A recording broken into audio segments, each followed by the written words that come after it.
여러분, 하늘 저 멀리 무엇이 있을까요?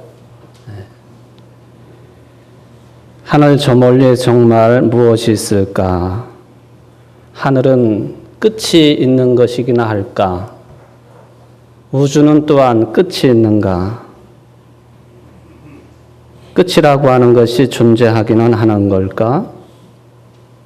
하늘 저 멀리 우주 끝까지 우리들이 가볼 수는 있는 것인지. 아마 우리 인간들은 이것을 추구하고 또 이루기 위해서 오랜 전부터 노력하고 애쓰고 또 과학을 발전을 시켜 나갑니다. 우리는 지구 위에 살고 있는 참 먼지와도 같은 존재들입니다. 한 사람 한 사람 생각해 보면 티끌과 같고 먼지와 같고 또 죽으면 한 줌의 흙으로 돌아갈 수밖에 없는 연약한 인생들입니다. 우리는 태양계를 중심으로 자전과 또 공전을 하고 있는 그런 지구의 삶을 살아갑니다. 또 알기로는 이 태양계는 우리들이 어려서부터 배우고 알고 있는 가장 태양으로부터 가까운 수성, 금성, 또 지구가 있고 화성이 있고 목성이 있고 토성이 있고 천왕성이 있고 해왕성이 있고冥王성이 있고 여러분 놀랍게도 태양을 비롯해 가지고 수많은 별들을 품고 있는 이 별 군단을 우리는 참 예쁜 이름으로 은하계라 그렇게 부르고 있습니다. 아십니까? 이 은하계 속에는 별들이 도대체 몇 개 정도나 있을까? 대체적으로 대략 이 은하계에 모여있는 별들을 헤아려 보면 1000억 개가 넘는 별들이 은하계를 장식하고 있다. 그렇게 이야기들을 합니다.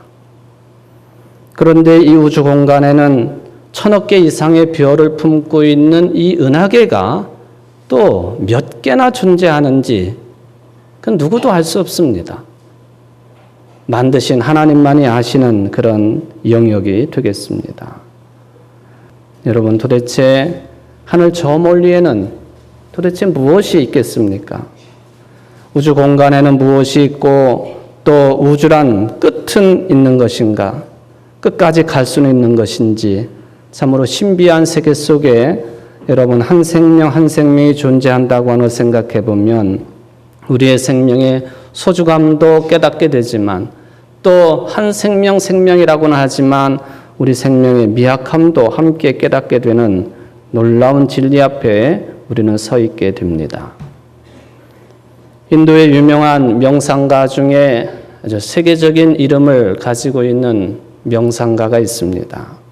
전 세계를 돌아다니면서 아마도 이 힌두이즘에 근거한 명상의 세계를 소개했던 인물이 되겠습니다만은 이 사람도 벌써 1990년도에 저 세상의 사람이 되고 말았습니다.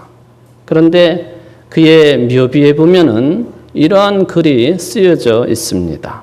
나는 태어나지도 않았고 죽지도 않았다. 다만 지구라고 하는 행성을 다녀갔을 뿐이다. 이분법적인 세상을 초월한 뿐만 아니라 우리의 태어남도 죽음도 초월한 것 같은 그런 어투의 말이 오쇼 라저니시라고 하는 인도의 명상가 묘비에는 기록이 되어 있습니다. 나는 태어나지도 않았고 죽지도 않았습니다. 다만 지구라고 하는 행성을 다녀갔을 뿐입니다. 여러분 저 누구나가 다 똑같이 한번 태어났으면 죽는 것 아닙니까? 그런데 이 라저니시라고 하는 사람은 명상을 깊이 하면서 생도 사도 하나라고 하는 그러한 깊은 진리를 체득을 한 것 같습니다. 나는 태어나지도 않았고 죽지도 않았습니다. 그런데 우리는 실제적으로 죽는 것 아닙니까? 그렇다면 그리스도 안에 살아가고 있는 우리들로서 육신의 죽음 너머에는 무엇이 기다리고 있을까? 이게 항상 궁금한 내용입니다. 사랑하는 성도 여러분, 천국의 존재를 믿는 여러분들, 죽어서 천국 가는 건 당연한 것이라고 보여지지만은 이 땅에 살면서 천국을 미리 맛보며 살고는 계신가요? 여러분들이 좀 전에 임내성으로 부른 찬송가 9장 가사의 의미를 어느 정도 깊이 생각하고 부르셨는지 모르겠습니다. 1절과 4절을 부르셨는데 그 중에 4절 중반부부터 보면 가사가 이렇게 진행이 됩니다. 고난도 슬픔도 이기게 하시옵고 영원에 잇대어 살아가게 하소서. 예수님의 정신이 여기에 담겨 있다고 보여집니다. 현실의 삶을 고난과 슬픔과 함께 살아가지만은 그리스도 안에서 이 고난도 슬픔도 이기게 하옵시고 그리고 영원에 잇대어 살아가게 하소서. 그리스도 안에 산다고 하는 것, 믿음을 가지고 산다고 하는 것이 바로 의미가 거기에 있습니다. 진실로 지금 여기에 살고 있으면서도 여러분 영원한 나라, 영원한 세상, 하나님의 뜻과 잇대어 살아가고 계십니까? 아니 지금도 여기에서 하늘나라의 삶을 살고는 계신 겁니까? 신약 성경에 보면은 천국에 관한 말씀들이 다수 등장을 합니다. 천국이란 하나님께서 통치하시는 나라입니다. 하나님께서만이 다스리는 나라를 천국이라고 성경은 말씀을 합니다. 그런데 놀랍게도 이 천국이라고 하는 단어는 다른 곳에서는 나오지 않고 오로지 복음서 중에서도 마태복음서에만 천국이라고 하는 단어가 등장을 합니다. 우리는 하나님의 나라라고 하는 말로 이 천국을 대신 사용을 합니다마는 아마도 마태복음이라고 하는 이 복음서가 유대인들을 대상으로 한 그런 복음서로 알려져 있기 때문에 하나님의 이름을 사람의 입으로 옮겨서도 안 되고 쉽게 불러서도 안 된다고 하는 정통 유대인들의 신앙관에 의해서 하나님 나라가 아닌 천국이라고 하는 개념을 마태복음서는 채용을 한 것으로 볼 수가 있겠습니다. 바로 이 천국은 예수님께서 오실 때부터 부분적으로 실현이 되었고 그리고 다시 오시는 그때에 심판의 주님으로 다시 오시는 그때에 궁극적으로 완성될 것이라고 하는 두 가지 측면을 마태복음서는 우리에게 보여주고 있습니다. 예수님이 오심으로 이미 시작되어진 이 천국, 서서히 성장해가는 천국의 개념입니다. 동시에 재림과 동시에 이루어지는 온전한 하나님의 나라, 그것은 갑작스럽게 마치 도적이 임하는 것처럼 임재할 천국의 개념이 되겠습니다. 서서히 이루어지는 천국의 삶은 이 땅에서 우리 그리스도인들이 하나님의 뜻에 따라서 윤리적으로, 정신적으로, 그리고 신앙적으로 이루어가는, 넓혀져가는 마치 밀가루 서마 속에 들어있는 누룩처럼 번져가는 그런 천국의 개념입니다. 또한 재림과 동시에 온전히 이루어지는 천국, 마태복음 22장, 25장에서 보여주고 있는 천국의 비유에서 그 개념을 찾아볼 수가 있겠습니다. 그러나 저는 오시오 라조니시라고 하는 사람이 힌두교인이긴 하지만 그 표현 자체가 나는 태어나지도 않았고 죽지도 않았다라고 하는 그런 말을 했습니다마는 천국의 개념을 우리가 편의주의적으로 서서히 성장해가는 천국이요 갑작스럽게 도적처럼 임하는 천국이라 할지라도 두 가지 의미의 천국은 별개가 아니라고 하는 것을 생각을 해봅니다. 현재 천국의 삶이 없이는 미래에 실현될 하늘나라 천국도 없기 때문에 그렇다 하는 생각을 해보게 됩니다. 도대체 이런 천국에는 어떤 사람들이 살 수 있으며 들어갈 수 있을까? 신약 성경이 집중적으로 그거에 대한 말씀을 증언합니다. 요한계시록 20장에 따르면 악마는 천국에 들어가지 못한다 되어 있습니다. 누가복음 12장에 따르면 도둑들도 천국에 들어갈 수 없다 되어 있습니다.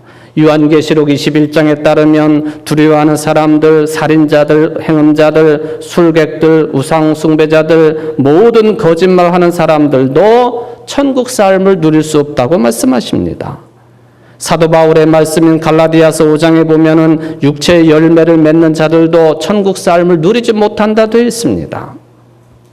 마태복음 6장에 따르면 이 천국은 주인 되시는 하나님 아버지께서 계시고, 사도행전 3장에 따르면 예수님께서도 승천하셔서 주와 그리스도가 되셔서 그곳에 계시다고 말씀하십니다. 마태복음에 따르면 천사들도 무수한 피조물들도 그곳에 있고, 심지어는 구약 성경을 찾아보면은 우리가 유명한 인물로 알고 있는 엘리야도, 모세도, 에녹도 천국에 거하는 것으로 성경 기록을 해놓고 있습니다. 엘리야는 그저 들림을 받아서 하나님 품에 안긴 인물이 되겠습니다. 그 장면을 그의 후배가 되는 엘리사가 두 눈으로 목도를 하고, 엘리사는 엘리야가 가졌던 능력의 갑절이나 되는 능력을 얻게 되었다고 하는 열왕기하 2장에 나오고 있는 말씀을 우리는 귀하게 여깁니다. 그런데 엘리야뿐만 아니라 성경에 또 한 사람이 있으니 에녹이라고 하는 사람입니다. 창세기 5장 24절을 보니까 에녹이 하나님과 동행하더니 하나님이 그를 데려가심으로 세상에 있지 아니하였더라. 노아처럼 에녹은 세상 삶을 살면서 하나님과 동행한 사람이에요. 하나님과 동행했다고 하는 말은 하나님이 기뻐하시는 삶을 살다가 하나님이 데려가심으로 죽음을 보지 아니하고 하나님의 품에 안겼다라고 하는 그런 개념이 되겠습니다. 신약성경 히브리서 11장을 읽어보면은 구약성경의 믿음의 사람들에 대한 열거가 있겠습니다마는 여기에서 에녹을 이렇게 말했습니다. 믿음으로 에녹은 죽음을 보지 않고 옮겨졌으니 하나님이 그를 옮기심으로 다시 보이지 아니하였느니라. 그는 옮겨지기 전에 하나님을 기쁘시게 하는 자라는 증거를 받았느니라. 하나님 품에 안길 수 있는 천국의 삶을 살아갈 수 있는, 아니 심지어는 죽음을 보지 아니하고 하늘의 들림을 받을 수 있는 아주 중요한 조건이 하나 있으니 그게 뭐냐? 히브리서 11장 그것을 믿음이라 그렇게 말씀을 하십니다. 그러게 계속해서 이런 말을 남겨놓았습니다. 믿음이 없이는 하나님을 기쁘시게 하지 못하나니 하나님께 나아가는 자는 반드시 그가 계신 것과 또한 그가 자기를 찾는 자들에게 상 주시는 이심을 믿어야 할지니라. 믿어야 된다 하는 말씀이죠. 너무 자주 듣고 흔하게 사용하는 단어입니다마는 믿어야만이 하나님의 품에 안길 수 있다. 믿어야만이 천국의 시민이 될 수 있다라는 기본적이고도 가장 소중한 그런 언급을 히브리서 11장 6절에서 해놓고 있습니다. 도대체 믿음의 내용이 무엇이 되어야 된다고 히브리서 기록자는 말씀을 하고 있습니까? 첫 번째, 하나님이 계신 것을 믿어야 된다 했습니다. 하나님이 존재하고 하나님이 계신 것, 하나님이 모든 우주 만물 질서를 운행하고 계시고 창조주가 되시고 우리 한 사람 한 사람 당신의 형상대로 지음받은 인간들을 구원해 주시는 구원주이심을 믿어야만이 하늘나라 시민이 될 수 있다라고 하는 것이죠. 여러분 모두 이 믿음을 가지고 계시죠? 이 믿음에 충만한 여러분들 되시기를 바랍니다. 두 번째, 하나님을 찾는 사람들에게 하나님께서는 상 주시는 이심을 믿어야 된다 그렇게 되어 있습니다. 하나님의 존재 자체를 믿을 뿐만 아니라 그 하나님을 믿고 찾는 사람들에게 하나님은 반드시 상 주시는 분, 보상을 하시는 분이시다. 이것을 믿어야 된다고 히브리서 11장 6절에서는 말씀을 합니다. 믿어야 됩니다. 오늘도 여러분들이 예배 전반부에 아주 귀한 신앙 고백을 하셨습니다. 사도신조 또는 사도신경이라고 하는 신앙 고백을 하셨습니다. 거기에 보면은 믿사오니 믿사오며 믿습니다. 신앙 고백문이기 때문에 믿음에 대한 표현, 믿음에 대한 고백을 그렇게 합니다. 오늘 사도 바울이 고린도 교인들에게 보낸 편지 내용 가운데 보면은 사도신경의 여러 믿음의 표현 가운데 마지막으로 나타나고 있는 몸이 다시 사는 것과 영원히 사는 것을 믿사옵나이다. 이 내용과 깊은 관련을 가지고 있는 그 편지의 내용을 고린도 교인들에게 보낸 것이 오늘의 본문의 일부가 되겠습니다. 사도신경의 마지막 내용이지요. 고린도 교회 교인들 또한 교회를 품고 있는 고린도 지역 어떠한 형국이었습니까? 1차적으로 성적으로 매우 타락한 지역이었습니다. 교회 안에도 이런 물결이 그대로 흘러 들어왔었습니다. 물질의 풍요로움에 이 땅에서 육신적인 삶에 미어 살고 있는 것이 다인 것처럼 미래를 꿈꾸지 못하고 미래의 세상에 이루어질 하나님의 나라에 대한 소망이 별로 없었던, 그러면서도 그리스도인이라고 그렇게 자처하고 있는 교인들에게 편지를 보낸 내용이 되겠습니다. 오늘 본문 가운데 고린도후서 5장 1절 세번역으로 보면 이렇게 되어 있습니다. 땅에 있는 우리의 장막집이 무너지면 하나님께서 지으신 집, 곧 사람의 손으로 지은 것이 아니라 하늘에 있는 영원한 집이 우리에게 있는 줄 압니다. 지상의 집과 하늘의 집이 대비가 되고 있습니다. 물론 바울이 말씀하고 있는 지상의 장막집이 무너진다라고 하는 것은 육체가 마지막을 만나고 죽는다고 하는 의미가 되겠습니다. 그런데 이 육체의 죽음으로 끝나는 것이 아니라, 육신의 죽음으로 모든 것이 정리되는 것이 아니라 그 다음 세계가 있고 그 다음에 무엇이 기다리고 있으니 그게 하늘의 집이라, 그 표현을 사도 바울이 채용을 했습니다. 여러분들이 하늘의 영원한 집이 무엇인지를 더 잘 알려고 한다면은 성경에서 말씀하고 있는 하늘의 개념이 무엇인지를 1차적으로 알아야 될 것입니다. 저도 신앙 고백을 합니다. 2000년 전에 사도 바울이 고대인이라고 부를 수 있는 그 시절을 살고 있었던 사람이고, 또 초대교회 교인들도 마찬가지가 되겠습니다마는 저들에게 있어서 하늘, 인간의 힘이 닿지 않는 것, 인간의 손으로 만질 수 없는 것, 인간의 지혜로도 도달할 수 없는 것, 인간의 능력으로도 어찌할 수 없는 영역, 절대적인 영역이 하늘로 표현됩니다. 신비로운 것이죠.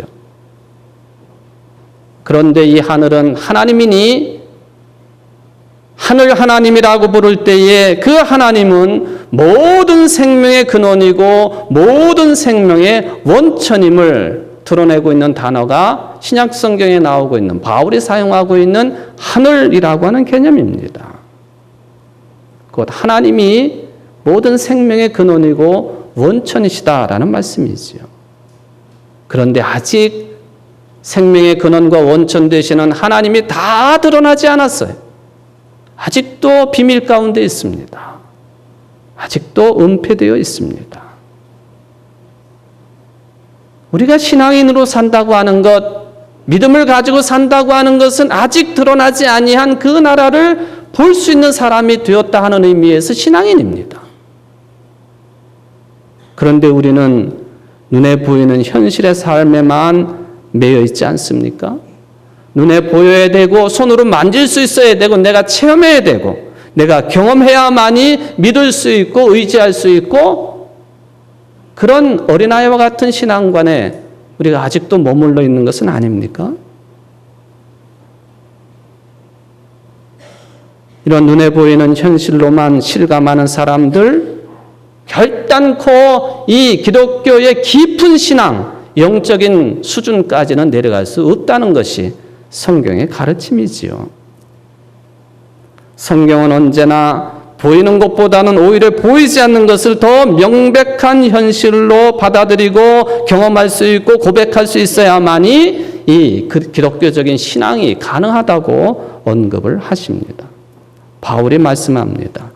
우리가 주목하는 것은 보이는 것이 아니요 보이지 않는 것이니 보이는 것은 잠깐이요 보이지 않는 것은 영원함이라.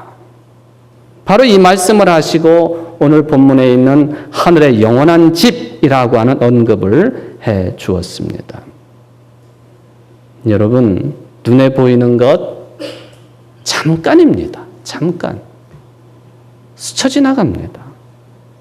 쌩 하고 바람 불듯이 내 곁을 어느새 지나가 버리고 없습니다. 내가 소유하는 것, 내가 누리고 있는 것 다 마찬가지입니다. 눈으로 볼 수 있는 것 중에, 손으로 만질 수 있는 것 중에, 내가 몸으로 누릴 수 있는 것 중에 잠깐이지 않는 것이 무엇이 있겠습니까? 젊음도, 건강도, 지위도 잠깐입니다. 괜시리 우리가 메뚜기도 한철이라고 하는 말을 하는 게 아닌 것이죠. 물론 허무주의를 말씀드리려고 하는 것은 아닙니다. 사도 바울이 이렇게 연약한 몸을 가지고 또 온갖 시련과 고통과 박해 가운데서도 복음의 사역을 포기하지 않았습니다. 그에게 이러한 영적인 에너지가 어디에서 나왔을까? 바로 보이지 아니하는 하늘의 영원한 집, 말하자면 부활의 소망 가운데서 나왔다고 하는 것, 우리가 받아들여야 됩니다. 이런 희망으로 겉사람은 낡아졌지만은 속사람은 날마다 새로워지는 삶을 영위한 사람이 바울이었습니다. 우리가 언제부터 하는 말입니다만은 나이가 들면서부터 왜 이렇게 시간 가는 것이 빠른지, 50대는 50km로 달려가는 것 같고 또 80대는 80km로 달려가는 것 같고 뭐 그런 이야기를 하지 않습니까? 맞는 이야기예요. 그런데 우리는 속사람은 아무리 나이가 들어도 새로워지고 건강해질 수 있습니다. 나이가 들어도 신앙은 더 깊어질 수 있다는 말씀입니다. 이런 점에서 보면 우리는 나이를 먹는 것이 즐겁다고 받아들여야 될 사람들이죠. 왜냐하면 신앙이 점점 깊어지는 것보다 더 즐거운 일은 없기 때문에 그렇습니다. 신앙이 깊어진다고 하는 게 뭘 의미합니까? 생명의 근본, 생명의 원천, 즉 하나님께 더 가까이 간다는 이야기 아닙니까? 그러나 그것만이 다가 아니라 우리의 속사람은 날마다 하나님께 더 가까이 나아가는 삶이기 때문에 새로워지는 그런 삶을 살아가는 것이 바로 신앙인들의 참 모습이라고 하는 것이죠.